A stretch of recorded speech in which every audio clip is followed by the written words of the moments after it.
मारेगाव तालुक्यातील धामणी येथे एका 5 वर्षाच्या बालिकेवर 40 वर्षाच्या नराधमाने लैंगिक अत्याचार केला। महाराष्ट्र राज्य महिला आयोगाकडून या प्रकरणाची विशेष दखल घेण्यात आली। पीडितेला न्याय देण्याची मागणी निवेदनाद्वारे करण्यात आली आहे।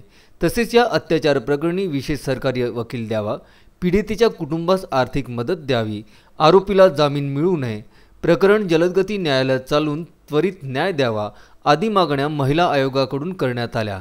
घरी एकटी असल्याचा फायदा उचलत गावातीलच एका 40 वर्षीय नराधमाने चक्क 5 वर्षांच्या बालिकेवर अतिप्रसंग केला।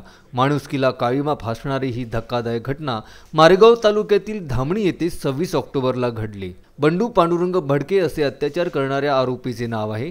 पीडितेचे आईवडील कापूस वेचणीच्या कामाला शेतात गेले होते, तर पीडित मुलगी आपल्या 7 वर्षीय मोठ्या बहिणीसोबत घरी होती। दरम्यान मोठी बहीण बाहेर खेळायला गेली, तर पीडित बालिका टीव्ही बघत घरी होती।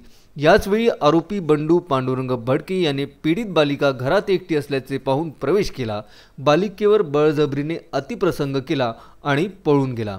संध्याकाळी आईवडील शेतातून कामावरून परत आले तेव्हा पीडितेने आईवडिलांना आपल्यासोबत घडलेली आपबीती सांगितली।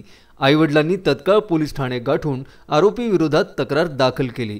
त्यावरून आरोपी बंडू भडके याच्यावर कलम 376 AB भारतीय दंडविधान सहकलम 4, 8, 12 पोक्सो अंतर्गत गुन्हा दाखल करून मारेगाव पोलिसांनी काही वेळातच आरोपीला अटक केली।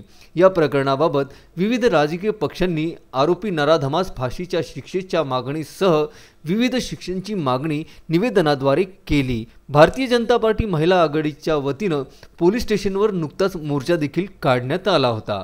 नागेश रायपुरे, विदर्भ न्यूज।